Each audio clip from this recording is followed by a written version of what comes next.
For the most part, the Epomaker Shadow-X has that kind of slick factor thanks to that Batman-esque costume color scheme and a subjectively hip vibe emulating from this wireless form factor. There are some functional additional things here that kind of make the keyboard stand out, and yet also some kind of head-scratching design decisions. Is this compact keyboard something that brings out that cool factor along with providing the right tech to give you a great typing experience? Well, let's find out.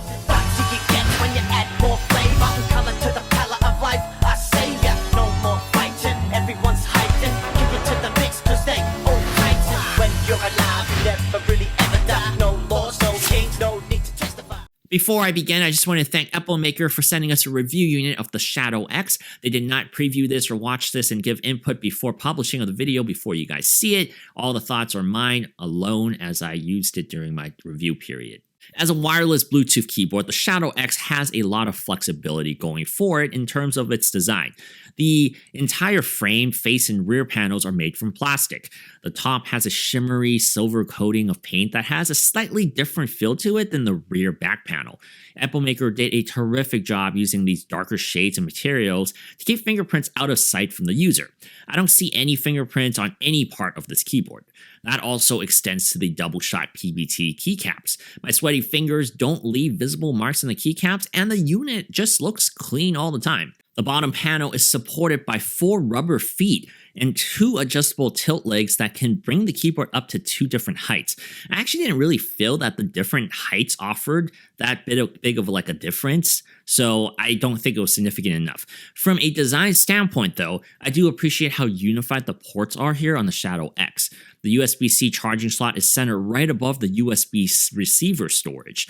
They're stacked on the bottom panel, and it just helps make the board look symmetrical.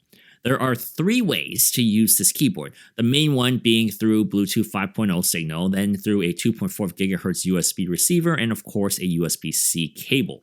All 3 connection methods seem to hold a stable connection to my devices, and I haven't really come across any situations where my signal dropped. Like a lot of Bluetooth keyboards on the market, it does take a second for the keyboard to reconnect when waking from sleep. On the very top right of the keyboard layout contains a switch knob. You can toggle it through 5 different notches. It's a plastic knob, but the clicks that it makes are distinctive and actually quite satisfying. Many people, including myself, will most likely first see this and assume it's a volume controller for your computer. It is not. This knob actually toggles through the keyboard's current connection modes. The first notch is for the USB-C connection, the second one is for the wireless receiver, and the next 3 are for slotted Bluetooth connections for 3 different devices. Theoretically, you can operate up to 5 devices simultaneously through the Shadow-X alone. I honestly am a little baffled at why a knob dedicated to connection toggling would have higher importance than having like the real estate dedicated to adjusting volume.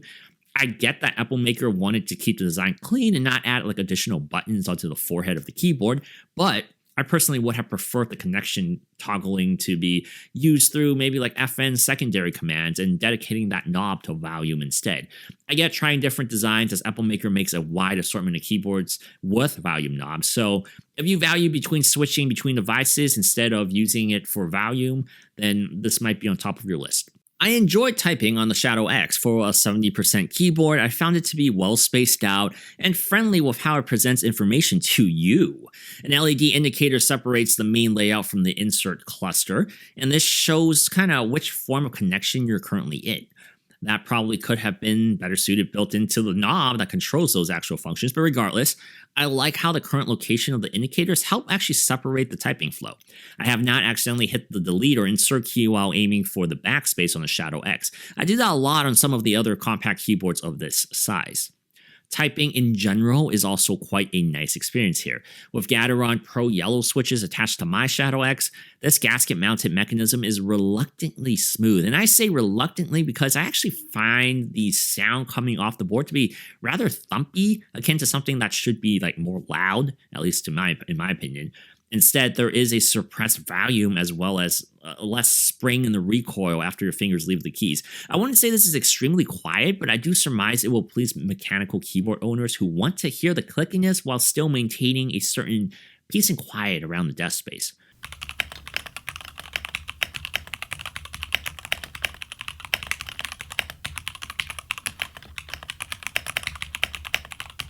Once again, I say this in just about every mechanical keyboard review, but if you don't like the sound of whatever configuration you purchase by default, this Epomaker board is hot swappable that supports both 3 and 5 pin mechanical switches, so you can do whatever you want with them.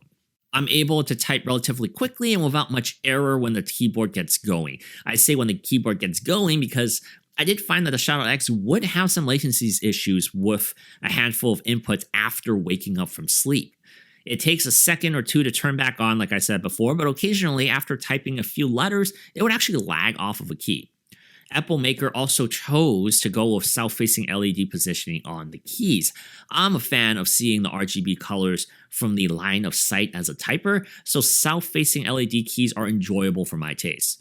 Epomaker says there are 16.8 million RGB backlight combinations available, as the keyboard has one unique feature that lots of other boards don't: a dedicated display. We'll get back to the colors in a minute, as the little screen is fully colored to provide all the information you need regarding the keyboard's data, including the RGB stuff. You have the time, the date, a battery life percentage indicator, and of course, another indicator to show which connection you're using with a device. You can toggle through 2 more screens after the status menu. One of them is the control of the RGB settings, while the last one is this clip art thing that you can fill the RGB screen with. It's a cool concept that is a bit finicky as it relies on Epomaker's computer software.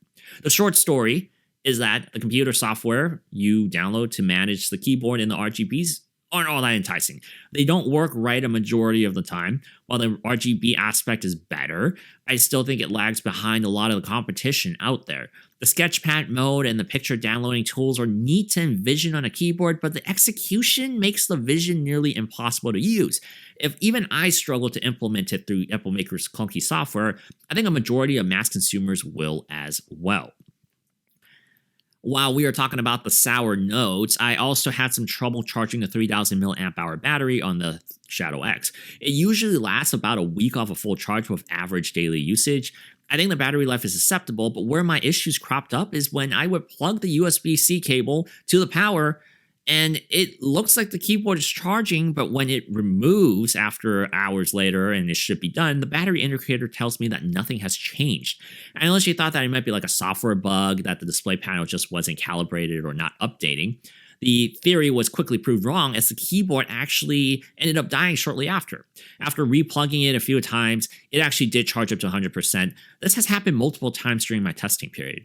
Regardless of the software kinks and potentially even quality control issues, I do think the Epomaker Shadow-X mechanical keyboard offers a well-rounded experience with a few abnormal functionalities that enthusiasts really could tinker with. Customization is the name of the game in this field, and being able to upload or create your own custom logo and have it displayed on your keyboard holds a lot of value to consumers who are meticulously looking to perfect their setup look. The Shadow-X is worth a look, especially as it doesn't really break the bank to acquire one. So the other day, I was on a Zoom call at work, and I just dropped everything I was saying, and I told them, subscribe.